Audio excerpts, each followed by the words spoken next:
Conference Championship weekend is here. We've got two great games ahead of us. One, a matchup in the NFC East between the Eagles and the Commanders, a rookie quarterback and a quarterback getting dragged to this game by the best team in football. The other conference featuring the Bills and the Chiefs once again. This time, though, I'm fairly confident it's going to turn out different. Let's start in the AFC, talking about Josh Allen taking on Patrick Mahomes. And the Bills have a better offensive line. They've got better wide receivers. Josh Allen is playing at a higher level, and their defense really locked in against the run last week against the Baltimore Ravens. That 180 rushing yards they put up is deceptive. When it mattered the most, the Bills defense made plays, which is something you cannot say in previous years in the playoffs. I expect that to carry over masterfully into the Chiefs game. Now, of course, the Chiefs offense somewhat diminished. The running game, the only thing that really got going outside of Travis Kelce, but their defense is going to be hard for any offense to deal with, except for the Bills, because there is one team which has lit this team up for more than 30 points all year, and that would be Buffalo. Excluding, of course, the Denver Broncos and they're resting their starters,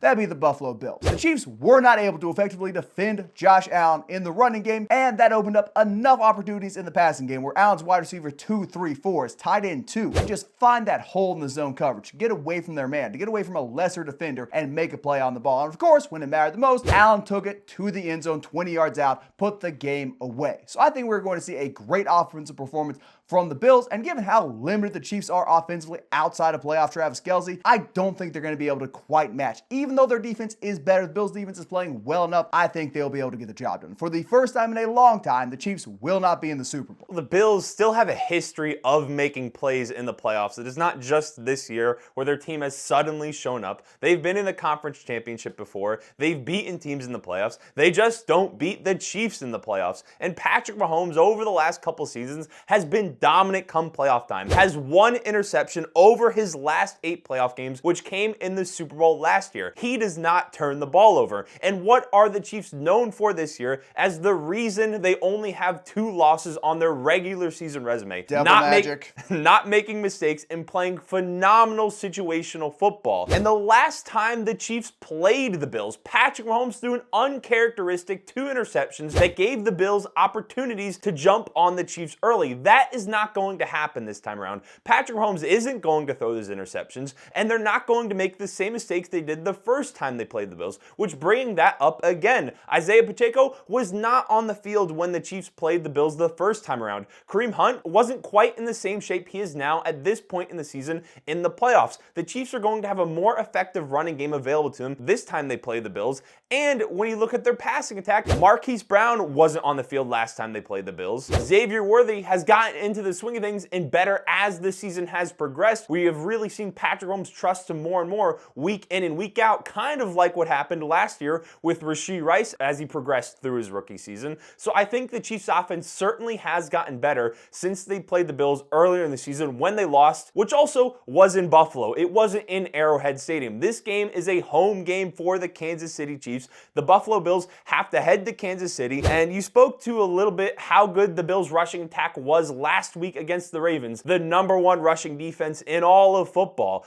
Last time they played the Chiefs, their running backs only averaged 2.6 yards a carry. It was also at home in Buffalo, like last week was for the Baltimore Ravens. And these running backs weren't that effective last time they played the Kansas City Chiefs. And now the fact they have to go to Arrowhead to try and run the ball, it is going to be the same story in my opinion. So I don't think we're going to see quite the Bills offense that we saw last time they played the Chiefs, and last week what we saw against the Ravens and what they have to offer on the defensive side of the ball. Well, per usual, per what everyone does, you've ignored the most important position on the field, the offensive line. So let me talk about both. When the Bills first played the Chiefs, they were not quite running at this level. It did not look like James Cook was going to come close to 1,000 yards. They were not really following their assignments. They were losing double teams. They were not effectively getting up to the second level. They were not clearing people out of holes. In the final month of the year, it is hard to argue there has been a better offensive line in football than the Buffalo Bills. They are playing phenomenal, particularly O'Cyrus Torrence, who had a rough start to the season, has now shaped up, is that big, strong, imposing 6'4",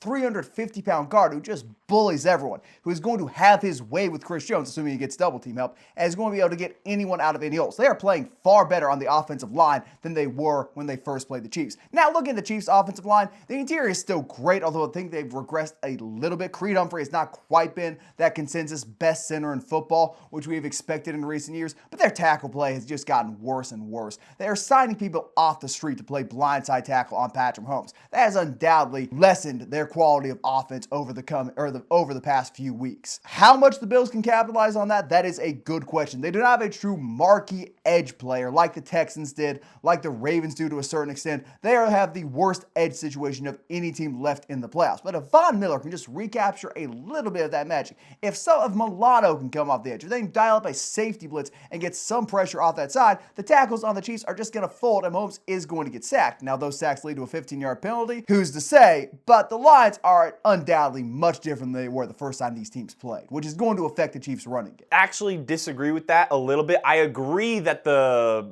Bills' offensive line has been great. It has gotten better as the season has gone on. If they're able to win this game, I think it'll largely be because of a dominant Bills offensive line performance and what Josh Allen is able to do on the ground. Oh, is this the Juwan Taylor 2 pressure stat you're going to throw at me? No, I just want to push back on the Chiefs' offensive tackles being completely horrible, because since they've moved Joe Thuney out to left tackle, moved him from guard, maybe you want to make the argument that's weakened their interior a little bit, but having a veteran offensive lineman that's been in the NFL for years, moving out to left tackle to protect Patrick Mahomes' blind side, I think has helped improve their offensive line, and it is not the same as signing DJ Humphries off the street or having a rookie struggle out there at left tackle trying to protect Patrick Mahomes. I'll push right back on that and say I think he was getting a lot of pressures from that blind side against Texans because he's Mahomes. He avoided them, but I don't know if that's the best barometer to say, oh, well, clearly they've improved at left tackle.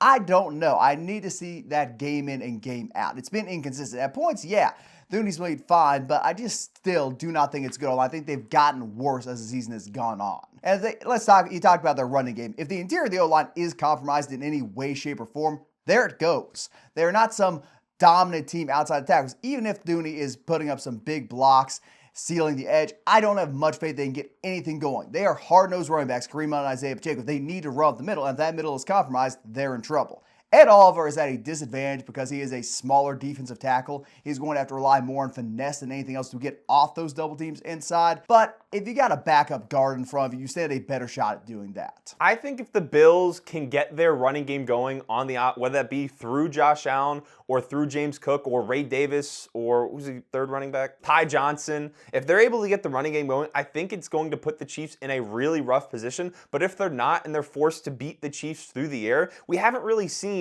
someone from that very deep, albeit very deep wide receiver core on the Bills step up and be that number one guy that you could rely on to make ginormous plays in the biggest moments. Where I think with the Chiefs, you at least have Travis Kelce, who showed up in a big way last week. I know we joked about playoff Travis Kelce, but he did show up. He's hard to guard come playoff time, and I think we've seen Patrick Mahomes place more faith in Xavier Worthy every single week, and they'll have DeAndre Hopkins, a veteran presence, who maybe will be able to affect the Bills when they get into the red zone. I mean, they're both the same spot, really, both similar to the Patriots dynasties of years past, where you never know who's going to beat you, but you have faith somebody in those rooms can beat you. No one's really stepped up in the big moments. I disagree with that to a certain extent. I think Keon Coleman has made some really big catches. I think Dalton Kincaid set a few big plays this year. Amari Cooper has not been heavily utilized, so maybe we'll see more of him now that defenses aren't expecting him so much. The Bills players have made plays. It's just not the same guy over and over again. Let's look at the quarterbacks here. You can throw Mahomes' resume at me all you want. It is undeniable. Josh Allen has played better than him this playoff cycle and has played better than him this season. Maybe you want to say, oh, Mahomes was so great last week.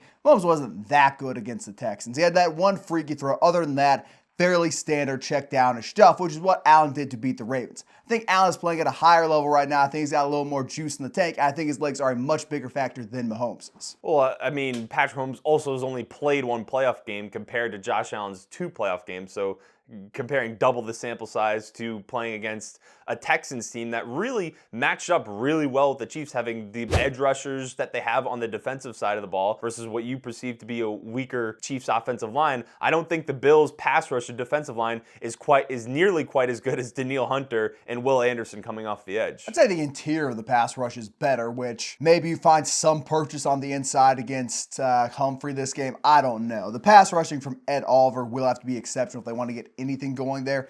But it's a matter of the, what's the expression? The gas in the tank, so to speak. I think the Bills have more gas in the tank for this one. I think Allen is the better quarterback right now. I think their defense is playing at a higher level. And the only real question is, can McDermott hold up? That is the weak link for Buffalo for me. If there's an area of weakness, which I cannot try and justify or work around because I like the Bills, is the fact Sean McDermott is Andy Reid's inferior in every aspect. He is inferior to Andy Reid's defensive coordinator in terms of a lot of things. It's if the Bills lose, it's either going to be a Tyler Bass missed field goal or McDermott is going to terrorist it up. Now, to speak to a cliche, another reason I trust the Chiefs is because what I've learned from Tom Brady and Patrick Mahomes is you don't bet against them in the playoffs, especially Patrick Mahomes taking on the Buffalo Bills, 3-0 against them in the playoffs. I know the Bills have shown they can beat them. They haven't shown they can beat them in the playoffs quite yet. So I think with everything I already said about the Chiefs, factoring in that little bit of, maybe even want to call it devil magic, I think the Chiefs are going to win. Well, devil magic, referee officiating. Well, getting from that comment there, though, 3-0 in the playoffs, the Bills are due. They're due. They're due? They're due. Maybe they're due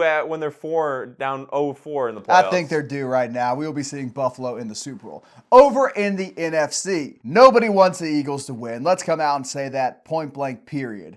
They've been there before. They've got an unlikable fan base. They've got an unlikable head coach. Their quarterback is kind of getting dragged through games, and it's really just Saquon Barkley as the team's entire offense. Their defense, suffocating, oppressive. Some of the best young cornerbacks in the game. Phenomenal interior defensive line. Zach Bond is the best linebacker in football, surpassing Roquan Smith and Fred Warner at least this year. A hard unit to get around. Flipping over, you got the Commanders, who are essentially the Jayden Daniels show. Their running game has not been fantastic. It's spotty. B-Rob has stepped up at points. Austin Eckler has stepped up at points, but the primary leader on the ground is Jayden Daniels. Passing, I'd say it's just the Terry McLaurin show, but Jayden Daniels has been able to find his tight ends, find his wide receiver 2, 3, 4, find Zacchaeus, a wee little man, and get yards from anybody. The offensive line playing at a really high level. Flipping things over, their defense, not the most talented unit in the world. Secondary is pretty good. D-line kind of shaky. Linebackers kind of shaky but old, yet they're being incredibly well coached. They're very well disciplined, and they've played at a high enough level to get this team to the NFC Championship game. So you could look at what I've just described and say, okay, well, the Eagles have the better defense, they've got the better offensive line, better receivers. I don't care. They've got the worst coach and the worst quarterback, which are the two most important things for winning playoff games. Jayden Daniels has already locked himself up a spot in the top 5 of quarterbacks this year, both due to his regular season excellence and how he has risen to the moment in the playoffs time and time again.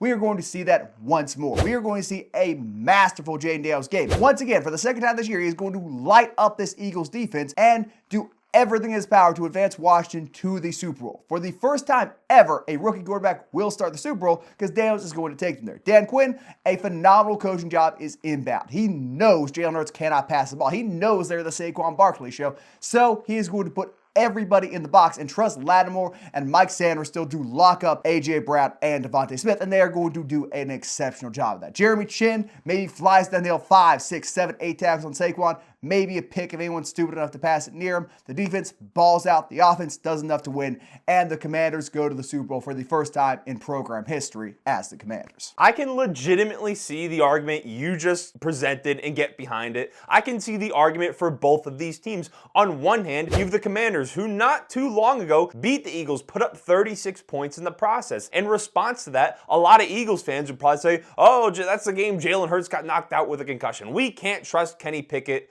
We couldn't trust Kenny Pickett to go in there and beat the Commanders. That's why the Commanders had the flexibility to drive down the field time after time and come back and win that game. On the other hand, they have Jalen Hurts now, who's banged up with a knee injury. Will his mobility be limited? The Commanders are coming off of great performances in the wild card round. They beat the Buccaneers 23-20. Last week against the #1 team in the NFC, they were Super Bowl favorites all year long. They put up 45 points on them. So they're hot. The Eagles have a quarterback that is banged up, and the last time they played them, they actually beat them and put up 36 points in the process against a defense that is an elite defense. Jalen Hurts doesn't play for the Philadelphia Eagles defense. Jayden Daniels still put up those points. So I think all those facts are true. But one thing I have not mentioned yet, and is a reason why I think the Eagles likely still will be able to win this game, is the Commanders. They don't have all that great of a run defense. In the game that the Commanders actually beat the Eagles in, the Eagles averaged over 5 yards a carry. Saquon went over 5 yards a carry. In the first round of the playoffs, Bucky Irving averaged over 4.5 yards a carry against this Commanders defense. I don't think anyone thinks their run game is quite what the Eagles is. And the Lions, they averaged close to 9 yards a carry. Jahmyr Gibbs averaged over 7 yards a carry on just 14 carries. And the Eagles have Saquon Barkley, who is on pace, if they actually win this game and make it to the Super Bowl, to have the greatest playoff rushing rushing set of 4 games in NFL history and has been dominant all year long. So I think due to the strength of Saquon Barkley, the Commanders don't match up well with the Eagles in their ability to stop the run. And with the game being at home in Philadelphia, maybe it's a little cold, the weather. I think the Eagles are able to win based off the strength of their run game, but I do certainly still see the argument for the Commanders and what Jayden Daniels is able to do as a passer. You've made the mistake of looking at the raw yards per carry stat and thinking that is indicative of a weak rushing defense. The reason those yards were so inflated, one, that long Jameson Williams run, which is a trick play to a wide receiver, which was not particularly well covered downfield. I think that pads the stats greatly. And the Jahmyr Gibbs runs, 7 yards a carry is inexcusable. A lot of those were big breakaway ones, which I know Saquon can have. I know he's got that in the tank. But Saquon Barkley is a different style of runner than Jahmyr Gibbs. Jahmyr Gibbs is undoubtedly faster and probably more agile than Saquon Barkley. Saquon runs in between the tackles more than Jahmyr Gibbs does. That is where the Commanders' run defense is their best, because that is where Bobby Wagner, despite his age, is still one of the most effective middle linebackers in all of football. Once you get him out of the edge, then you maybe have some issues. If you have to ask him to cover Saquon on a wheel route, on a Texas route, then you are in trouble. But if you try and run at Bobby Wagner, you're going to be on the ground. It's going to be a positive tackle for the defense. They either have to alter their rushing attack in some way, which, hey, Sirianni's capable of doing it and Kellen Moore's capable of doing it, they might win. They've got to alter it in some way, or they're going to be less effective than they were last week against the Rams. The last time they played the Commanders, the Eagles had Saquon Barkley break off long runs. A big part of why Saquon Barkley is so successful as a running back is because he has those long runs. He's not necessarily the running back that turns out 4 or 5 yard clips every single time, and that's where his yards per carry comes from. It's very similar to Jahmyr Gibbs. The reason why his yards per carry is well over 7 is because he had those big chunk plays against this Commanders team. And to speak a little bit to the offensive side of the ball, why Jayden Daniels may struggle a little bit is last time they played the Eagles, when they won, they were at home in Washington. Now they're going to have to be in Philadelphia with a significantly louder crowd, a more hostile crowd, and still execute on the same level in the conference championship game. So I think the offense will have a little bit more to struggle with against an elite defense and an away crowd for them. And I think Saquon is going to be able to do just as much, if not more, than what Jahmyr Gibbs did to them last week. Well, Jayden Daniels had multiple turnovers that game in addition to his 5 touchdowns. He's clearly playing better now than he was back then. That was in that period of time we're thinking, okay, Cliff Kingsbury cannot call an offense past November. He's cooked. Now, he's cut down the turnovers, cut down the mistakes, is playing much more efficient and much more explosive football. So I don't think there's going to be some drastic fall off just because this is in Philadelphia. Jayden Daniels has played in the SEC. He's played in some incredibly hostile environments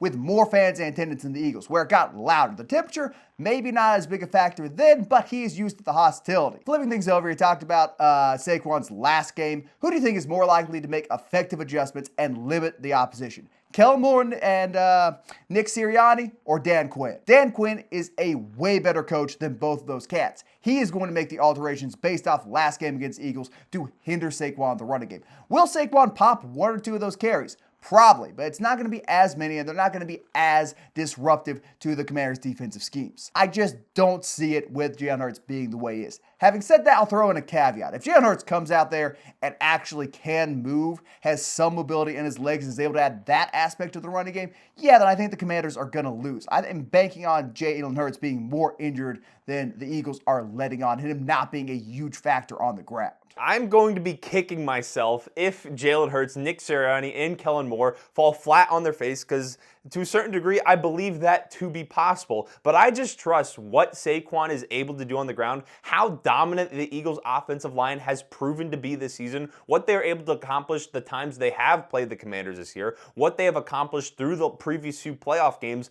last week with Jalen Hurts struggling and doing what they did on the ground against a very good Rams defensive line. So I'm putting my faith in Saquon Barkley and the Eagles' offensive line, but it is totally in the cards that we have a Nick Sirianni, Kellen Moore, Jalen Hurts disaster class that leads to a big Commanders W. I'd like you to stop putting Jalen Hurts in the same conversation as those two. He has probably the best losing performance in a Super Bowl. ever. He has risen in the playoffs at points. I don't think he was the reason they lost to the Buccaneers last year. You can point to about 10 different people and say, oh, they threw that game. Jalen Hurts probably would not be one of them. He's having a bad playoff run this year, but that's due to injury. He's not some perennial playoff joker. He's not Lamar Jackson. You gotta have some faith in Jayden Daniels or in Jalen Hurts. I'm not getting into the Lamar Jackson discussion. Are you going to argue with me that he's a playoff joker? I'm not going to get into the Lamar Jackson discussion, but with Jalen Hurts, the reason I throw disaster class out there, why I think it's more in the cards, is he's dealing with that knee injury, which limits the best part of his game, which is being an elite runner of the football at the quarterback position, which opens up the ability for him to be a very good passer. You don't think the finest masseuses and physical therapists in the world flock to Philadelphia for the chance to work on Jalen Hurts and his big 600-pound back squat and quads? Is it his quads that are injured, or is it the cartilage in his knee? Well, it's connected to the quad. I think you can translate some of the muscle mass and kind of balance out the knee injury. So they're going to transfer via massage therapy. Yes, they're going to move his muscle down over. You know how players don't wear the knee pads anymore? That's just going to be Jalen Hurts. He's going to have a muscular knee pad. An entire biological knee pad. You laugh. That thing's going to be entirely covered up. It's going to look a little puffed up when it gets out in the field. But then he's just going to run through everybody. So it's not called a BBL. What is that called? What the hell are you talking about? It's a BBL for your knee, apparently. It's not a BB. I think we are not in Brazil. That was week 1. You got to move past week 1. Yeah, Commanders are winning. Bills are winning. It's going to be an ethical, enjoyable Super Bowl. And if you want the Chiefs Eagles to win, you're a sick person. I don't want them to win. I like the Chiefs. I enjoy watching the Chiefs. I want the Commanders to win. I don't want the Eagles to win, but I think the Eagles will win. I enjoy watching the Chiefs. A bigger lie has never been said in this program's history. No one. I'm sorry. No one enjoys watching Chiefs. And I'm talking about greatness. I'm talking about mediocrity mixed with greatness on the defensive side. That has been our conference championship predictions. What are your predictions? Let us know down in the comments below. Will the Chiefs use their devil magic to make it to their 3rd straight Super Bowl? Like the video, subscribe, use code Thicc on Underdog, and we'll see you in the next one.